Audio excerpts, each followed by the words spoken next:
سورہ بقرہ کو سورہ بقرہ کیوں کہتے ہیں؟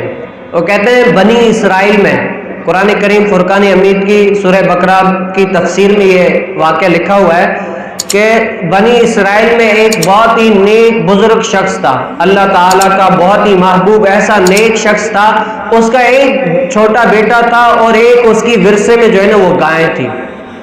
تو وہ بزرگ جو ہے نا وہ انتقال کر گئے۔ آخر اس کا بیٹا جو تھا وہ کیا ہوا، پلٹا پلٹا بڑا ہوا، اور جو وہ گائے تھی اس شخص نے کیا کیا، جنگل میں چھوڑ دی اللہ کی راہ میں کہ یہ جو ہے نا اللہ کے ذمہ کرم پر ہے، میرا بیٹا جب بڑا ہوگا تب جو ہے نا میں اس کو وہاں سے کیا کروں گا، لے لوں گا۔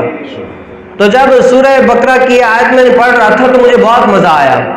کیا ہوا، تو اس نیک شخص نے ایک گائے چھوڑی، جب اس کا بیٹا بڑا ہوا، بہت ہی نیک پارسا، ایسا تو نیک شخص تھا، ایسا تو نیک بیٹا پیدا کیا اس نے، تو کیا کرتا، وہ رات کے 3 حصے کرتا، یعنی یہ 3 ٹائم بنا لیے، ایک میں عبادت کرتا ہے، دوسری میں سوتا ہے، اور تیسری رات کے حصے میں اپنی ماں باپ کی خدمت کرتا ہے۔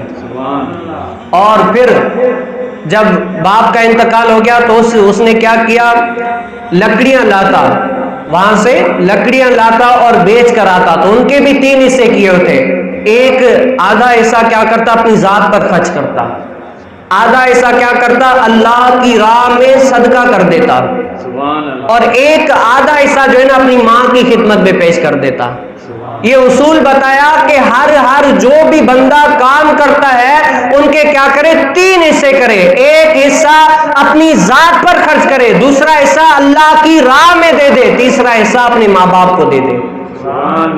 تو کیا ہوا، وہ شخص جو اپنا بیٹا چھوڑ کر گیا، اس کے ورثے میں ایک گائے تھی، تو ماں نے کہا کہ بیٹا تمہارا باپ جب فوت ہونے لگا تو فلاں جنگل میں فلاں جگہ پر ایک گائے تمہارے ورثے میں چھوڑ کر گیا تھا، جاؤ وہاں سے وہ گائے لے کر آؤ۔ تو جب بیٹا گائے لینے گیا تو دعا مانگی، اے اسحاق کے رب، اے ابراہیم کے رب، میرا باپ ورثے میں یہاں پر ایک گائے چھوڑ کر گیا تھا، وہ مجھے چاہیے۔ تو جیسے ہی دعا مانگی تو وہ گائے کیا ہوا، واپس آ گئی، وہاں پر اس کی جگہ پر آئی۔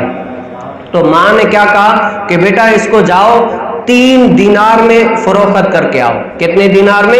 3 دینار میں فروخت کر کے آؤ تاکہ ہم اپنا گزارا کر سکیں۔ جب ماں نے کہا کہ جب فروخت کرو نا میری اجازت، یعنی مجھ سے اجازت لینا پھر فروخت کر دینا، ویسے نہیں۔ تو جیسے ہی بازار میں وہ بیٹا گیا فروخت کرنے کے لیے، تو وہاں پر فرشتہ ایک انسان کی شکل میں آیا، کہا کہ میں تجھے 3 دینار سے زیادہ دوں گا، لیکن شرط یہ ہے کہ اپنی ماں کی بغیر اجازت مجھے بیچو گے۔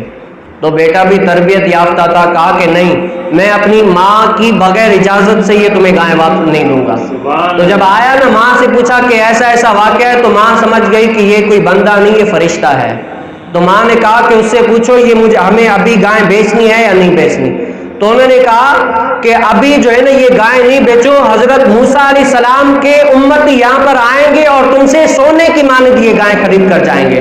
تو رکھا جیسے حضرت موسیٰ علیہ السلام کے امتیوں میں سے ایک عامل شخص تھا، ان کے چچاؤں نے کیا کیا، چچا کے بیٹے نے عامل شخص کو قتل کر دیا۔ جب قتل کر دیا تو یہ واقعہ حضرت موسیٰ علیہ السلام کی بارگاہ میں پیش کیا گیا کہ اے موسیٰ علیہ السلام اس طرح عامل شخص کو قتل کیا گیا، اب قاتل کا پتہ نہیں چل رہا۔ تو حضرت موسیٰ علیہ السلام نے فرمایا کہ تم کیا کرو، ایک گائے خریدو، کیا کرو، ایک گائے خریدو، اور اس کا زبان یا ہڈی کوئی بھی حصہ اس کی جو ہے نا کاٹ کر اس مردے پر مارو، وہ مردہ زندہ ہوگا اور وہ پھر بتائے گا کہ فلاں جو ہے نا میرا قاتل ہے۔ تو جیسے ہی انہوں نے سوال جواب یہ وہ زیادہ کیے، تو گائے کا کہا کہ رنگ ایسا ہو جو دور سے دیکھ کر بھاتی ہو، تو ایسا ہی کرا کے اسی شخص پر پہنچی جس کی ایک ہی گائے تھی۔ تو انہوں نے سونے کی مانند بیچی تھی وہ گائے، کہا کہ یہ گائے مجھے چاہیے۔ تو انہوں نے پیسے بھر دی اور وہ گائے کاٹ کر ٹکڑا ایسا مارا تو وہ شخص زندہ ہو گیا۔